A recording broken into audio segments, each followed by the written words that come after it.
a ressurreição de Jesus. E no fim do sábado, quando já despontava o primeiro dia da semana, Maria Madalena e a outra Maria foram ver o sepulcro. E eis que houvera um grande terremoto, porque um anjo do Senhor, descendo do céu, chegou, removendo a pedra e sentou-se sobre ela. E o seu aspecto era como um relâmpago, e a sua veste branca como a neve, e os guardas, com medo dele, ficaram muito assombrados e como mortos. Mas o anjo, respondendo, disse às mulheres: não tenhais medo, pois eu sei que buscais a Jesus que foi crucificado. Ele não está aqui, porque já ressuscitou, como tinha dito. Vinde e vede o lugar onde o Senhor jazia. E depois, imediatamente, dizei aos seus discípulos que já ressuscitou dos mortos. E eis que ele vai adiante de vós para Galiléia, ali o vereis, eis que eu vô-lo tenho dito. E saindo elas pressurosamente do sepulcro, com temor e grande alegria, correram a anunciá-lo aos seus discípulos. E indo elas, eis que Jesus lhes sai ao encontro, dizendo: eu vos saúdo. E elas, chegando, abraçaram os seus pés e o adoraram. E então Jesus disse-lhes: não temais, ide dizer a meus irmãos que vão a Galiléia e lá me verão.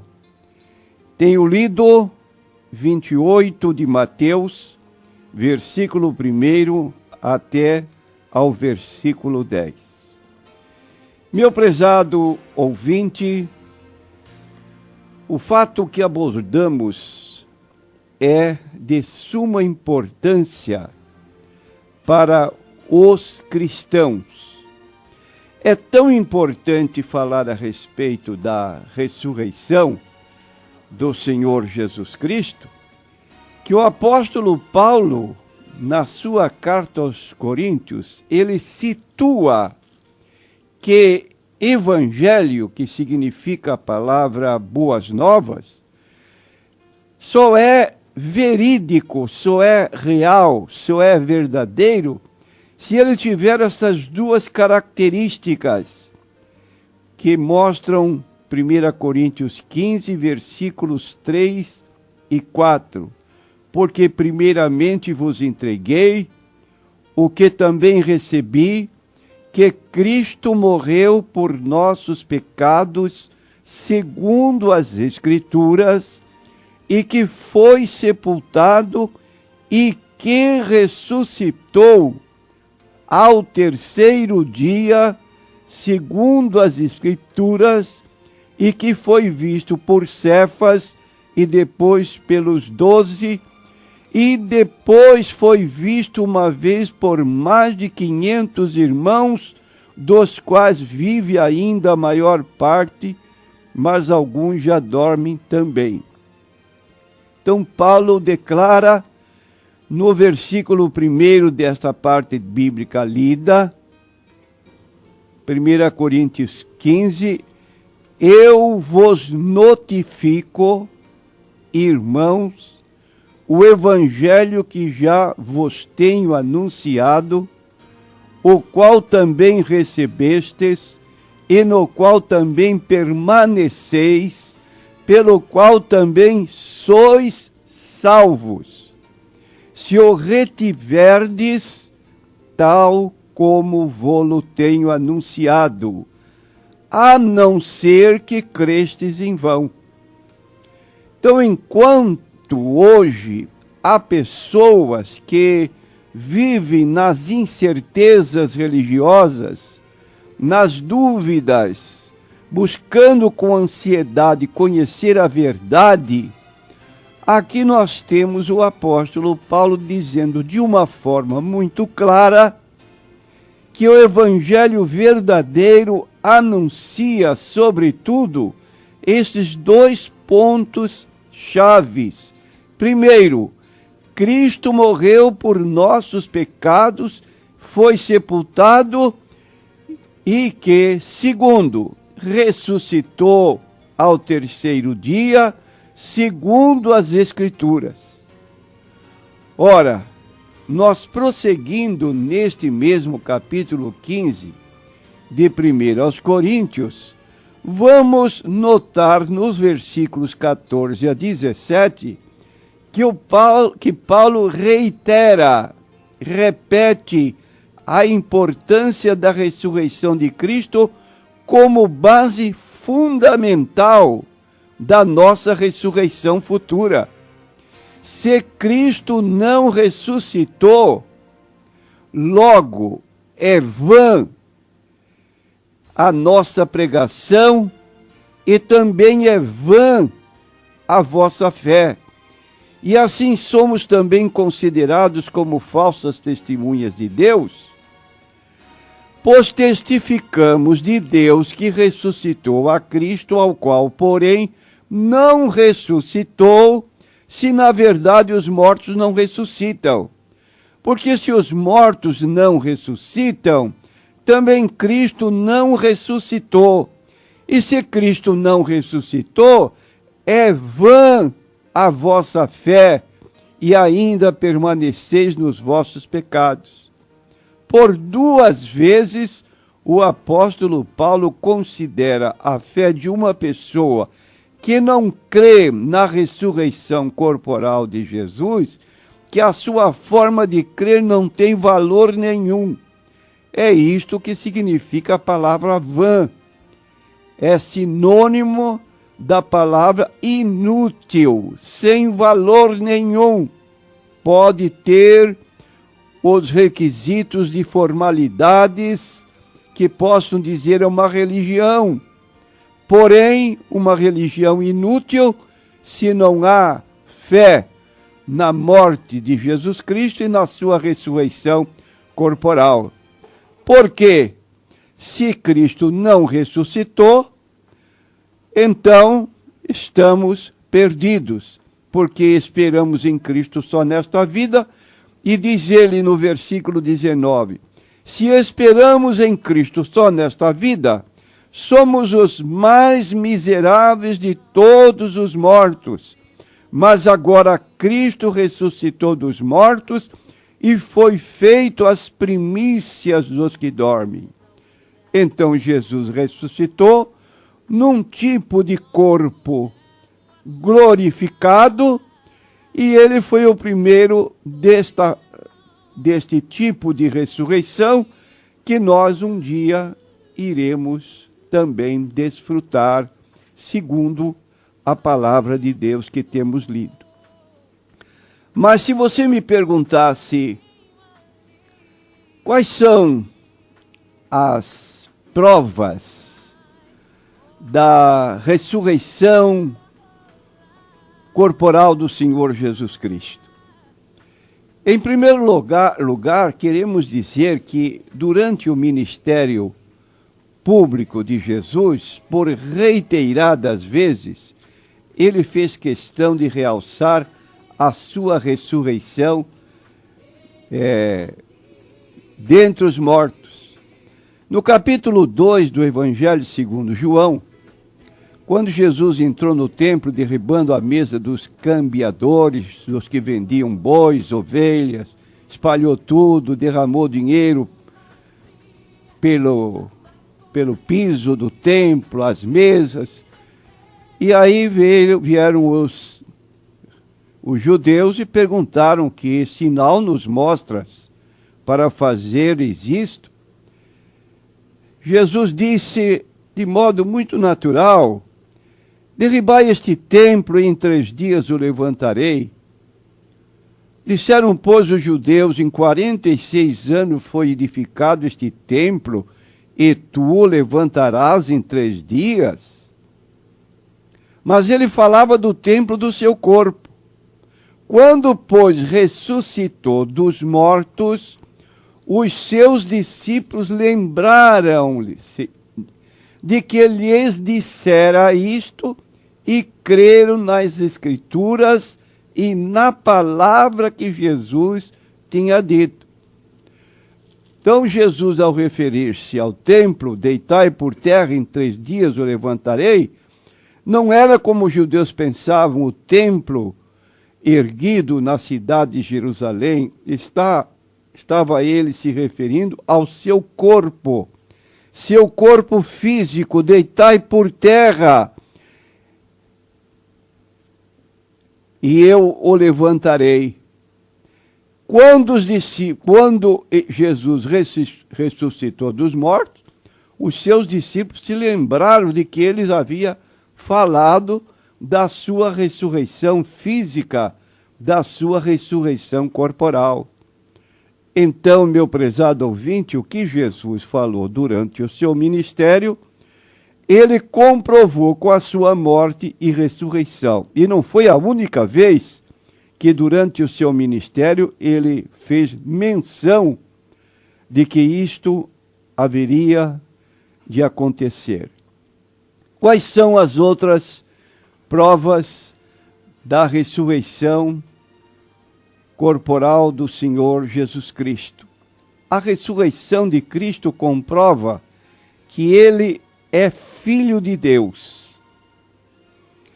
Em João 10, 17 e 18, ele diz: ninguém tira a minha vida, eu a dou, tenho o poder de dá-la e retomá-la. Segundo, garante a eficácia da sua morte redentora. Terceiro, confirma a verdade das Escrituras.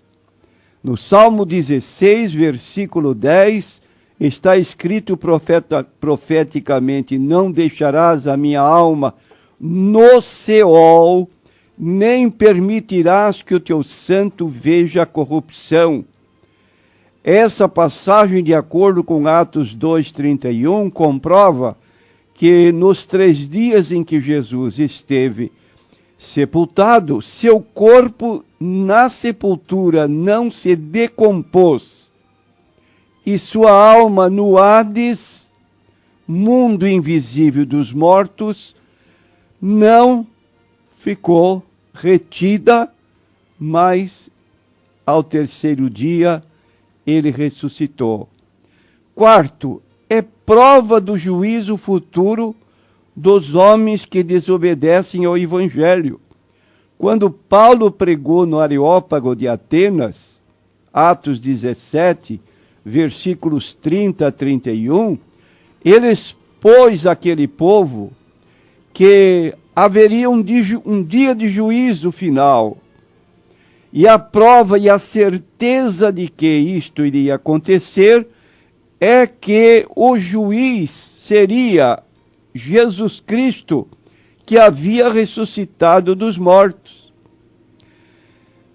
Outra expressão que indica a ressurreição do Senhor Jesus Cristo é o fundamento pelo qual Cristo concede o Espírito Santo e a vida espiritual ao seu povo. Ele falou que iria para o céu e mandaria o Consolador, de modo que 10 dias depois da sua ascensão, ele ficou com os discípulos 40 dias depois de ressuscitado, e no 10º dia, ou no dia de Pentecostes, o Espírito Santo foi dado. Convém que eu vá, porque se eu não for, não virá a vós o Consolador. E quando ele vier, convencerá o mundo do pecado, da justiça e do juízo. A ressurreição de Cristo garante ao crente a sua futura herança celestial. E sua ressurreição ou transformação quando ele vier. Filipenses capítulo 3, versículo 20 a 21, o apóstolo Paulo expõe: a nossa cidade está nos céus, de onde nós aguardamos o Senhor, o Salvador Jesus Cristo, que vai transformar o nosso corpo abatido para ser igual ao seu corpo glorioso. Então aí está que a ressurreição de Cristo garante ao crente a sua futura herança celestial, como ainda diz o apóstolo Pedro, que ele nos tem abençoado com todas as bênçãos celestiais em Cristo Jesus. E a ressurreição de Cristo garante a nossa própria transformação quando ele vier. A ressurreição de Cristo põe à disposição do crente na sua vida diária a presença de Cristo e o seu poder sobre o pecado. O apóstolo Paulo, em Gálatas capítulo 2, versículo 20, ele disse: não vivo mais eu, mas Cristo vive em mim, e a vida que agora vivo na carne, vivo-a na fé do Filho de Deus que morreu por mim. Então nós temos a prova da ressurreição de Cristo, podendo ainda anotar as aparições dele depois de ressuscitado. A Maria Madalena, as mulheres que voltavam do sepulcro, como já lemos, a Pedro, aos 2 que iam a caminho de Emaús, a todos os discípulos, exceto Tomé e outros com ele, a todos os discípulos num domingo, quando ele se apresentou, quando Tomé estava presente, 7 discípulos junto ao mar da Galileia, a 500 crentes na Galileia, a Tiago, aos discípulos que receberam a grande comissão, aos apóstolos no momento da sua ascensão, conforme o registro de Atos, capítulo 1, versículo 9 a 11. Ali estavam até que Jesus foi assunto, ou subiu ao céu, na presença de todos eles. Passamos a ler essa parte da Bíblia que é importante nós conhecermos como está escrito essa parte. Diz o texto bíblico, no capítulo 1, versículo 9, e quando dizia isto, vendo-o eles, foi levado às alturas, e uma nuvem o recebeu, ocultando-o a seus olhos. E estando com os olhos fitos no céu, enquanto ele subia, eis que junto dele se puseram 2 varões vestidos de branco, os quais lhes disseram: varões galileus, porque estás olhando para o céu? Esse Jesus, que dentre vós foi recebido em cima no céu, há de vir assim como para o céu o vistes ir. Então dizemos, Jesus voltará, ascendeu, subiu e há de voltar.